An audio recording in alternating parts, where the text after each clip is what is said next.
코로나19의 경제 충격이 가장 크게 반영되는 곳을 하나만 꼽으라면 노동시장이 자주 거론됩니다.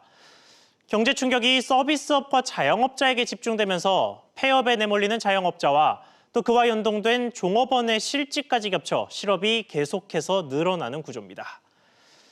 거리두기를 3단계로 격상해도 우리 물건을 사줄 중국이 건재하기 때문에 수출 중심의 제조업은 추가 타격이 많지 않겠지만 고사 위기에 놓인 서비스업과 자영업은 더욱 충격이 클 수밖에 없고 이건 정부가 3단계 거리두기 격상을 망설일 수밖에 없는 이유이기도 합니다.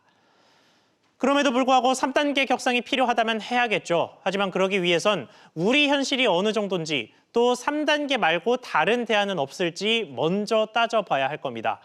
오늘 이슈 분석에서 이 부분 살펴보겠습니다. 김태기 단국대학교 경제학과 교수 나왔습니다. 교수님 안녕하십니까? 네, 안녕하세요. 네, 일단 이번 주는 올해 마지막 고용 동향 발표가 있는 주간입니다. 오늘 이제 네. 잠시 뒤면 발표가 될 텐데 네. 그 전에 그저께 고용보험에 가입한 사람들만 대상으로 하는 네. 집계 자료가 먼저 공개가 됐었죠. 네. 그래도 전반적으로 더 나빠지지는 않았다 정도로 네. 총평을 할 수 있을 것 같은데 어떻게 네. 보셨습니까? 우선 뭐 고용보험에 가입된 분들의 통계, 이제 고용보험 통계라 그러거든요. 예. 사실 이제 고용보험에 가입된 사람은 우리나라 근로자의 2명 중에 1명입니다. 네, 반 정도네요. 네, 절반밖에 안 돼요. 근데 가입이 안 된 분들 경우가 코로나 요번에 타격이 굉장히 큰 계층들이에요. 예. 그러니까 아까 서비스 말씀하셨지 않습니까? 뭐 자영업, 음식 뭐 이런 등등 이런 쪽 경우는 뭐 고용보험 가입률이 뚝 떨어져요. 그래서 사실은 이제 고용보험 통계 가지고는 지금 현재 이 노동시장 상황을 설명하기 좀 한계가 있고요. 예. 근데 그럼에도 불구하고 이 고용보험 통계에서 원에 드러난 게 몇 가지 특징은 있어요. 예. 우선은 이 고용보험 가입자 자체가 제조업이 막 주는 거예요. 네. 그러니까 이야기는 뭐냐 하면 제조업이 준다고 하는 거는 우리나라 일자리의 가장 핵심이 제조업이거든요. 제조업 일자리가 있으면서 서비스가 따라오는 건데 네. 이게 굉장히 줄었다고 하는 게 걱정스럽고요. 그다음 또 하나는 이제 구직급여 숫자가 이제 줄었기 때문에 좀 다행 아니냐. 네, 1조 밑으로 네, 내려갔죠. 네. 네. 그러니까 뭐 구직급여는 결국 실업이니까 네. 급여 받는 거 아니겠습니까? 그게 줄어서 잘 된 거 아니냐 그러는데 사실 이 부분도 작년도 11월 달과 대비를 하게 되면요. 이 지금 구직급여 한 분들이 작년 대비해서 한 50% 늘은 겁니다. 네. 그러니까 어떻게 보면 이것도 지금 고용상이 이렇게 녹록치 않다 하는 뭐 이런 게 돼서 사실은 이 고용보험 통계를 보면서 우리가 잘못하면 이게 지금 뭔가 일자리 상황이 나아지는 거로 착각하지 않을까. 아마 제가 볼 때는 아마 시청자 여러분들도 뭐 그렇게 좋아진 것 같지는 않을 거라 생각할 텐데 이 통계랑은 조금 다른 어떤 거라고 그렇게 보입니다. 알겠습니다. 자, 그런데 앞서 말씀하신 내용대로라면 오늘 발표될 통계청의 고용 동향은 네. 이 고용보험 가입 여부와 상관없이 전반적인 그렇습니다. 고용 상황을 그렇습니다. 점검한 네. 결과입니다. 그렇다면 네. 교수님 말씀대로라면 이 고용보험 관련 통계보다 오늘 나올 고용 동향이 상황이 좀 더 심각할 거라고 봐야 되겠네요. 저는 그래서 생각합니다.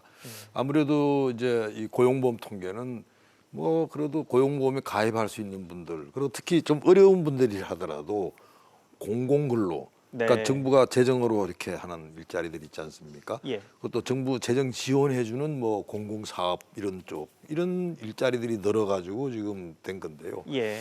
근데 아마 지난달에도 그랬지만 이번에 오늘 발표되는 통계도 비슷할 겁니다.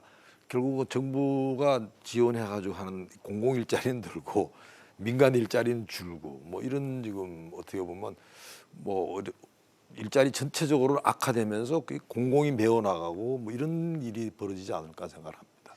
알겠습니다. 그러면 네. 이 지금 코로나19 상황이 확산 상황이 굉장히 심각하지 않습니까? 그렇습니다. 900명대 네. 가까이 가기도 하고 네. 뭐 주말에는 1000명을 넘기도 네. 했었고요. 네.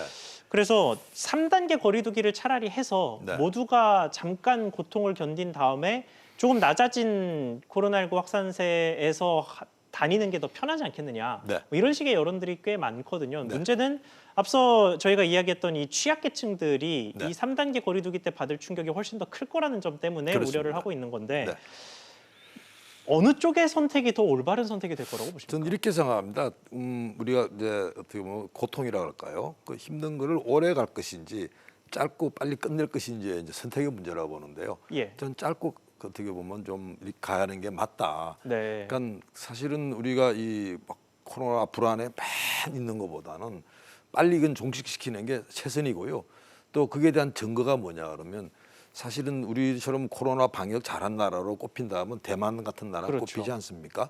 근데 대만은 이미 지금 경제 성장률이 금년도에 한 2.5%가 된다는 겁니다. 네. 중국보다 더 앞선데 29년 만에. 근데 우리는 지금 이 상태라 한다면 지금 3단계 안 와도 이 상태만이라도 이미 경제 성장률 마이너스 한 2% 정도까지 떨어질 거로 보이거든요. 네. 그래서 제가 볼 때는 대만은 처음에 우리보다 더 심했습니다. 예. 아예 그냥 모든 입국 통제를 다 해버렸어요. 그래서 아예 그냥 이 방역 문제에 있어 가지고 완벽함을 이렇게 기했는데 네. 우리는 지금 좀 어중간해요. 그러니까 방역도 해야 되고 또 경기도 살려야 되고 뭐 네. 이렇게 지금 돼 있는데 그러다 보니까 지금 다시 재유행된 거 아니냐.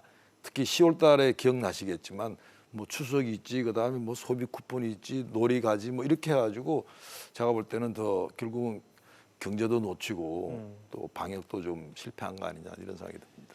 네. 그러면 이 3단계 거리두기 격상을 시행했을 때 그게 기간이 충분히 그러니까 많이 길지 않다면 네.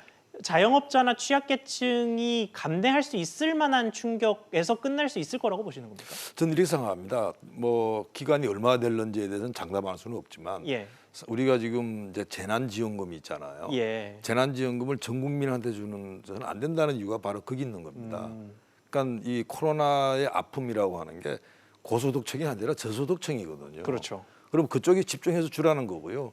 또 뭐 지금 현재 우리가 다른 재정들을 이렇게 좀 참 어떻게 보면 막 산만하게 돼 있어요. 네. 집중해가지고 그 계층들한테 지원하는 게 맞다. 그게 이제 나라가 있는 길이라 생각하거든요. 아마 그렇게 한다면 제가 볼 때는 우리가 아마 이게 극복해내지 않을까. 사실은 조금 더 우리가 좀 집중을 해야 된다. 코로나 문제 이런 말씀드립니다. 알겠습니다. 자, 시야를 조금 넓혀 보겠습니다. 네. 일자리의 문제라 함은 네. 곧 그 고용을 책임지고 있는 사업주 혹은 사업체, 그러니까 네. 회사의 문제가 되기도 하는 거잖아요. 그렇죠. 네. 그러면 지금 기업들과 관련된 이슈는 어떤 게 있습니까? 지금 이런 것 같아요. 사실 이제 조금 전에 말했던 이야기들은 좀 어려운 기업들입니다. 예. 영세 기업들 이야기예요. 네. 지금 영세 기업 아닌 그리고 우리나라에 좋은 일자리를 만들고 경제 전반의 어떤 이 일자리를 끌어가는 이제 어떻게 보면 대기업이나 또 핵심 중소 중견기업들의 지금 고통이 있습니다. 전혀 다른 이야기인데요. 지금 이쪽은 어떤 문제에 봉착해 있냐라면 공정경제 3법이라 그래가지고 네. 그래서 이게 기업에 대해 가지고 뭐 굉장히 이제 이 과도한 요구를 하는 거예요. 그러니까 사실은 이제 기업 입장에서는 맥이 착 빠지는 겁니다. 네. 무슨 뭐 일자리를 어떻게 만드냐고 그 내용이 뭐냐 그러면 이런 거죠. 그러니까 지금 이제 이 대주주가요. 자기가 지분이 이제 충분히 많아요. 네. 근데 이 사람은 이제 3%밖에 행사를 못 하는 거야. 근데 이 3% 행사 못 하는 것도 좋은데 이따가 저는 감사에 대해 가지고 이 사람 같이 선출했거든요. 예. 별도로 선출을 해요, 감사를. 근데 문제는 거기에 대해 가지고 또 뭐를 허용하냐라면 뭐 다중 대표 소송제라 그래 가지고 이런 맞아 가지고 투기 자본이 손잡고 감사를 밀 수가 있게 돼 있습니다. 네. 그럼 감사가 밀어버리게 되면 그 감사가 사실은 좀 적대적이라고 봐야 될 텐데 어떻게 될까요? 기술도 빼돌려지고 경영이 불안해지니까 지금 그래서 지금 이 대기업 그리고 특히 우리가 코스닥 기업 아시잖아요. 예. 그 기술 기업들 좀 굉장히 떨고 있습니다. 지금 어디서 뭐 날라올지 모르고 그러니까 어제도 봤더니 뭐 LG에 이미 그 외국계 이 헤지 펀드에서 공개 돌았어요. 네. 그래서 이제 이런 부분들이 지금 이제 기업이 일자리를 만드는데 기업이 일자리 만드는데 쫙 전념하게 어렵게 만드는 지금 일들이 계속 벌어지고 있는 겁니다. 알겠습니다. 그리고 노동 관련 법안도 하나 통과가 됐죠. 이 국제 ILO 기준에 맞추기 네. 위한 그 네. 국제 표준에 맞추기 위한 네. 법안인데 노조법 개정이 되면서 해고된 실업자의 노조 가입이 가능해졌다. 뭐 이게 네. 이제 골자인 걸로 보이는데 이 법안의 영향은 어떨 거라 보세요? 지금 이 문제도 사실은 기업 아까 공정경제사법과 뭐 그냥 뭐 똑같이 힘든 부분이에요. 네. 이것도 똑같은 대기업이랑 특히 이제 공공 부분에 관련된 부분입니다. 우리나라 노동조합 조합원들이 말이죠. 10명 중에 9명은 어디 있냐 그러면 다 대기업에서 일하거든요. 그러니까 사실은 어떻게 보면 다 이쪽 이야기입니다. 네. 근데 이쪽은 이제 어떤 문제가 걸리냐 그러면 이번에 이렇게 법이 바뀌면서 웃지 못할 일이 벌어지는 거예요. 불법 파업으로 해고된 근로자가 예. 노동조합 간부로 다시 복귀합니다. 그러면서 회사에서 사무실 급여를 받아요. 그리고 다시 파업을 일으킵니다. 근데 그 파업을 일으키면서 이번에 법이 뭘 가능하게 하냐 그러면 사업장 내에서 점거하고 농성이 다 가능하게 돼 있습니다. 네. 근데 이건 사실 기업 입장에서는 이건 최악으로 지금 보는 거거든요.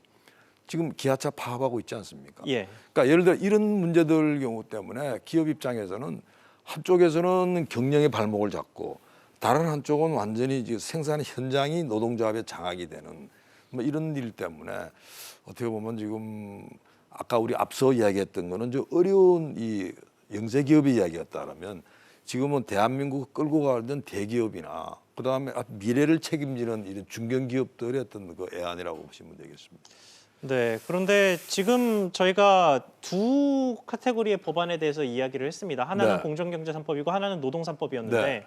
공정경제 3법의 핵심이라고 할 수 있는 3% 룰은 결국 감사 선임 관련된 그렇습니다. 그러니까 넓게 봐서 기업의 지배 구조 혹은 경영 네. 구조와 관련된 법안이고 네. 또 이 노동 3법 같은 경우에는 기존 노동자들과 관련된 법안들이잖아요. 이미 한번 그렇습니다. 고용된 적이 네. 있거나 고용되어 있는 네. 노동자들. 네. 그러면 이런 법안들이 새로운 일자리 창출에까지 영향을 미친다는 게 뭐 기업들의 핑계 아닌가 싶기도 한데요. 이 부분은 아니 어떻게 그렇지 보십니까? 않죠. 무슨 이제 일자리를 만들라 그러면 투자를 해야 되지 않습니까? 예. 그렇죠. 근데 그 투자할 여력이 없다는 점이죠. 그러니까 공정경제 3법 사실은 공정경제가 아니에요. 그 기업규제 3법입니다. 예. 그건 전혀 투자할 여력을 없게 만든다는 거고 그다음 이 무슨 연구개발할 돈을 경영권 방어하는 데 써야 돼. 네. 그런 거죠. 그다음에 이게 노조 이쪽 부분에 있어 가지고는 사실은 이 어떻게 보면 이 노동조합 특권 파업 천국이 되면요. 협력 중소기업들은 진짜 굶어요. 그러니까 대기업이 파업 들어갔으면 중소기업은 하청하는 중소기업은 납품이 안 되는 거죠. 예. 그래서 이런 문제들 때문에 우리가 이제 걱정하는 거고 사실은 지금 우리가 일자리 만드는 데 있어 가지고 민간이 협력을 하고 노사가 협력을 해야 되거든요. 근데 네. 제가 볼 때는 이 협력을 촉진하는 게 아니고 민간이 서로 이제 불화하는 겁니다. 정부와 기업이 사이가 좋을까요? 그다음에 노사가 사이가 좋아질까요? 그래서 굉장히 어떻게 보면 그냥 단순하게 우리가 이야기할 수 없는 그 밑바탕에 있는 그런 걸 흔드는 아주 잘못된 법이라 생각합니다. 알겠습니다. 자, 법안 이야기는 이 정도로 하고요. 네. 우리나라 상황이 이렇게 심각한데도 올해 우리 경제 성장률 전망치가 OECD 1위라는 걸 보면 네. 뭐 해외 상황은 얼마나 심각한 건지 좀 네. 잘 상상이 안 가는 수준이기는 네. 한데요. 그러면 우리 경제 상황 그리고 앞서 저희가 이야기했던 모든 변수들을 고려해 봤을 때 내년 고용 상황은 어떨지 네. 또 이걸 해결하기 위한 뭐 대안이 하나 있다면 어떨지 뭐 조언 한마디 부탁드립니다. 예, 저는 이렇게 생각합니다. 우리가 비교를 할 때요. OECD 나라는 거의 다 코로나에 초토화되어 버렸습니다. 네. 사망자가 제일 많은 나라가 미국 아니겠습니까? 그렇죠. 이제 이런 지경이거든요. 근데 우리처럼 방역을 잘한 나라 좀 비교하면 좋겠어요. 대만이나 중국은 방역을 우리처럼 성공한 나라입니다. 그 나라는 지금 경제 성장 다 2%, 2.5% 그렇게 합니다. 네. 누구를 우리가 비교해야 될까요? 코로나 방역이 정말 잘한 나라랑 비교하는 게 맞다. 제발 OECD 이야기하지 말라는 거고요. 그다음 내년도에 가지고 뭐니 해도 지금 현재 기업이 투자할 수 있도록 그리고 일자리 만들 수 있도록 안 되는 거 빼고 다 풀어주라는 겁니다. 네. 제가 볼 때 정말 절박하다 생각하고요. 그리고 근로자들한테 지금 예를 들어가지고 뭐 수당 주고 이런 지급하는 것보다 결국 일자리 만들어지고 일자리가 유지되는데 돈을 더 써라. 그게 이제 대만과 중국의 교훈입니다. 네. 대만, 중국에 있어가지고 우리로 따지게 되면 재난지원금은 좋지만 그 나라에서는 재난지원금을 경기 부양으로 생각한 적도 없고 할 마음도 없는 겁니다. 네. 우리는 그 재난지원금 주면서 경기 부양도 해야지 그러는데 그건 아니죠. 경기 부양은 다른 이야기입니다. 그래서 내년도에는 제발 지금 우리가 이 코로나 재난으로 어려운 분들한테 집중 지원하시고 그다음에 경기 부양이라고 하는 거는 결국은 기업이 앞장서야 됩니다. 그래서 기업이 마음 놓고 투자할 수 있도록 이렇게 해주는 게 가장 중요한 거로 이렇게 생각합니다. 네, 알겠습니다. 내년에는 부디 코로나19도 잘 종식이 되고 경제도 다시 잘 살아났으면 좋겠습니다. 오늘 말씀 여기까지 듣겠습니다. 지금까지 김태기 단국대학교 경제학과 교수와 함께했습니다. 교수님 오늘 말씀 감사합니다. 감사합니다.